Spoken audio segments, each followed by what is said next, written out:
E aí, pessoal? Veja só, nós vamos aqui entender, tá? É uma aula de introdução do que é pena restritiva de direito.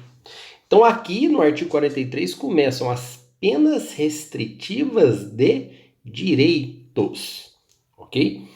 É bom só, lembrar vocês que nós temos a PPL, que é pena privativa de liberdade, a PM, que é a pena de multa. E nós temos a PRD, que é a pena restritiva de direito.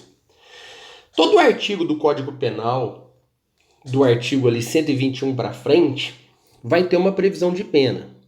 Ou vai ser reclusão, ou vai ser detenção.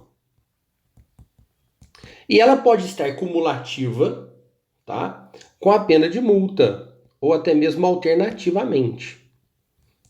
Lá nos crimes, vocês não vão ver, tipo assim, ó, artigo 155, furto, que é subtrair coisa alheia móvel, pena restritiva de direito, pena pecuniária. Você não vai ver essa pena.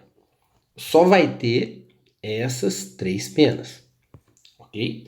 Porém, a parte geral do Código Penal, no artigo 44, fala das penas restritivas de direito são autônomas e substituem as penas privativas de liberdade. Com isso, que eu quero mostrar para vocês é que o juiz, ele vai dar a sentença e na hora que ele der a sentença, ele vai falar do fato, vai falar da denúncia, vai analisar as teses da defesa, vai analisar as teses da acusação, e aí vai entrar numa fase aqui que chama aplicação da pena.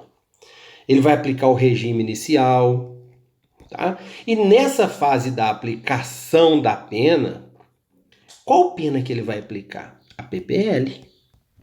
Então ele vai chegar numa conclusão, por exemplo, 2 anos em regime aberto, ou 3 anos em regime semiaberto, tá? 8 anos em regime fechado. Ele vai chegar numa pena PPL. E essa sentença vai aplicar essa pena.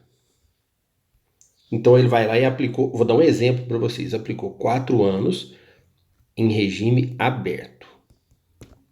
Depois que ele finalizar essa pena, ele obrigatoriamente tem que passar em 2 artigos. E aí eu vou ensinar uma manha para vocês. Se a pena está no artigo 33, ele tem que passar no 44 e no 77. Repare que 33 mais 44, 77.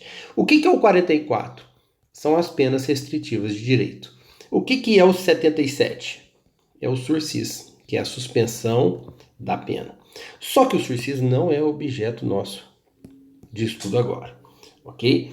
Então, veja bem, o juiz aplicou a pena, que está lá no artigo 33, e ele obrigatoriamente, depois que aplicou a pena na sentença, perdão, apaguei sem querer, depois que ele aplicar a pena na sentença, ele obrigatoriamente tem que passar pelo 44. O 44 é um artigo de requisitos, que vai estar na próxima aula, tá? E aí, se cumprir os requisitos,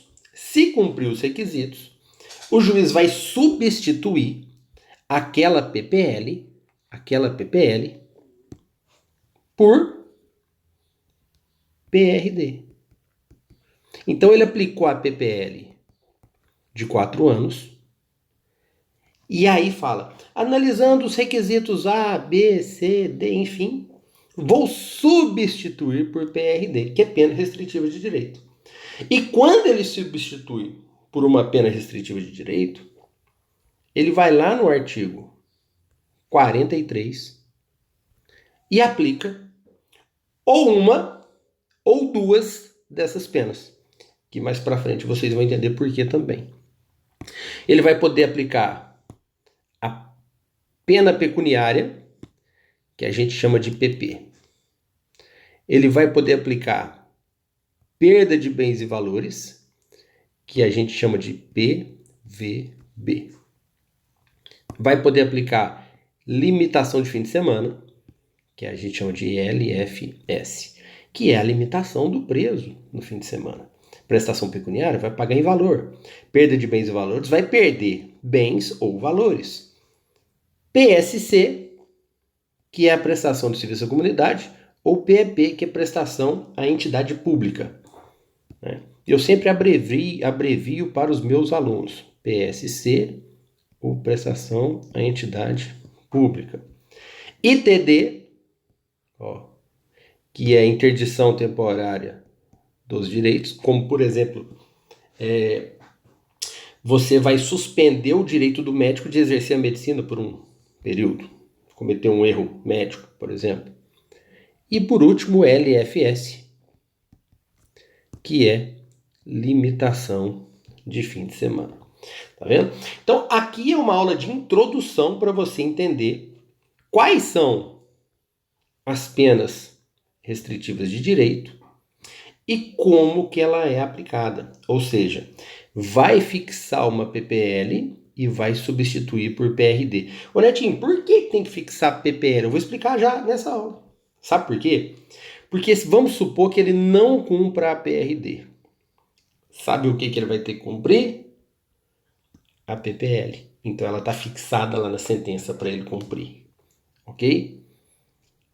Um abraço.